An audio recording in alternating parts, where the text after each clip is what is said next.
A lot has happened in my last few playthroughs of Light No Sky, so let's discuss. Hey travelers, welcome back to Ghostlight.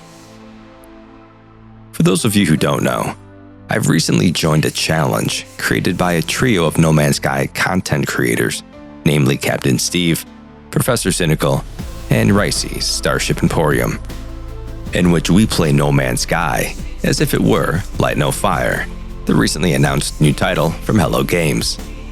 That means no ships, no tech, just a mount and your survival skills. Now, in his last few videos, Professor Cynical and his faction have been provoking my faction, the 07 Brew Crew, led by Captain Steve. First, there was this message within our borders: "We are watching." Next, the unprovoked gunning down of one of our own, Cage FT.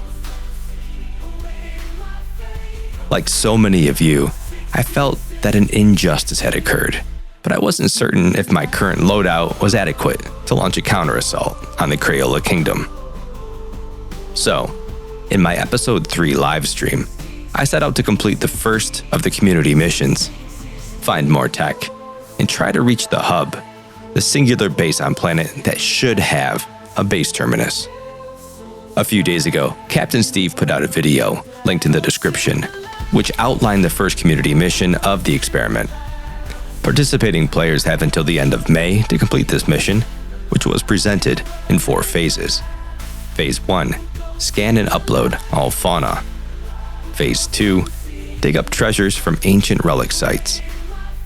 Phase 3, craft the hazmat gauntlets. And Phase 4, gather wild sac venom. To start, at this point I'd been playing on the planet for around 15 hours, so I already had the bulk of the fauna scanned but not uploaded. I had 1 flying and 5 ground animals, but was still missing 1 ground and 4 aquatic fauna. Fortunately, I guess, the issue with small flying mounts diving into the water meant that I spent about an hour of my live stream swimming through an ocean that I was stuck in the middle of. During that time, I was able to scan all of the aquatic fauna I needed. Thankfully, that hour in water was good for something. And the very next day, I got around to scanning that last ground fauna just next to Captain Steve's base, which really wasn't that rare, just kind of small, so I never got around to scanning it. So, a quick upload, and we can mark that one off our mission list. Next, dig up treasures from ancient ruins. Now, I've actually dug quite a few of these up at this point in search of items of value to fill my coffers. But I didn't have any treasures left, I had sold them all. The one great thing about having a flying mount, though, is the amount of POIs you encounter while exploring, or even just traveling between locations. And this planet has no shortage of POIs. All in all, I've encountered about 9 ancient ruin sites, some randomly, but others by selecting Seek Knowledge of the Past at plaque sites or ruins with plaques, the non-buried variety. Once at the ancient ruin dig site, you'll need to dig up these fragments, which provide keys to a larger crate found in the center of the site. This provides a treasure, which varies in value, usually denoted by age and rarity color of the item.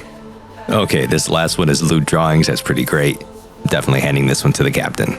Okay, that's 2 items off our list. On to the next. And this one is pretty straightforward.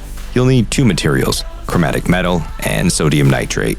Now, these can be refined using copper and sodium, respectively, and I had plenty of both. So, I ran both through the portable refiner, hopped on my flying mount, and was on my way.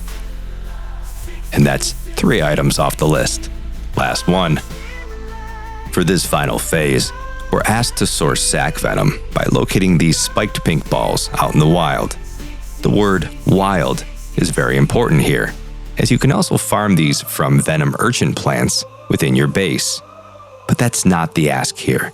The faction leaders are asking us to source these items directly from the planet itself.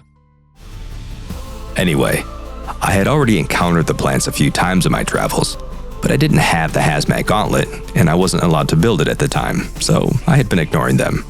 However, once I was set the task, I began flying low and slow, and it didn't take long for me to spot these items from above. Here, I randomly encounter 3 while heading back to Captain Steve's base, and it's really just perfect timing, as I was hoping to find some around our faction footprint. So that was it. All of the items checked off the list, but I was having trouble with the drop-off as the refiners were showing in use. Fortunately, Captain Steve popped online right around that time, so I decided to track him down and turn in the items myself. Hello, mate. Yeah, thank you. How the fudge did you find me? It's not like he joined my game or anything. He must have just flown here on his pigeon. This is mental. I guess. And he seems pretty surprised. Boom! I have no idea how you got here.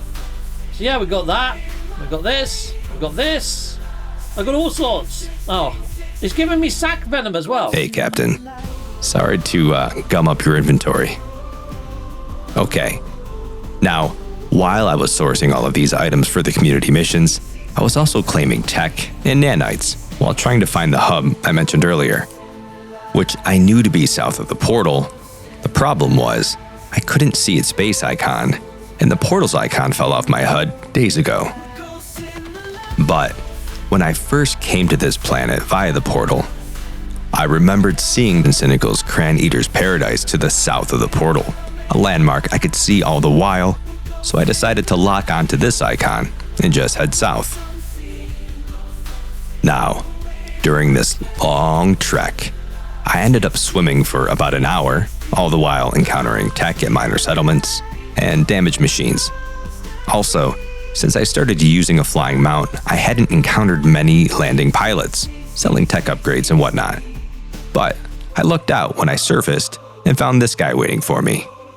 I was able to pick up another shield, movement, and life support module. Also during this time, as it happened, the one and only pessimistic educator himself popped into the chat to say hello. It seemed he thought I was headed to his base.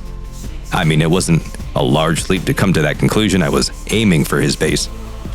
And to make matters worse, I didn't find the hub, but I did end up at Professor Cynical's castle base, which was subtle and understated. I arrived to find the professor himself just flying around his base on his mount. Now, with the brutal slaying of Cage FT fresh in my mind, I thought, well, you miss 100% of the shots you don't take.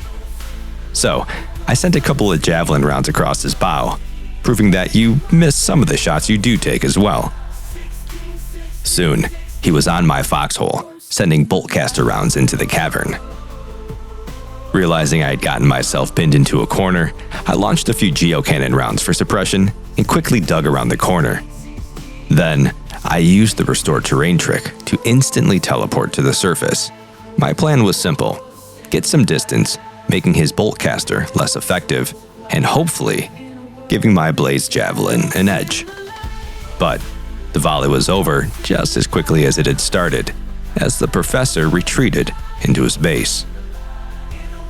It wasn't long before some of his Crayola cartel came descending on my location, and I fell back to a more defendable position atop this really cool build. I'm not sure whose space this is, but well done.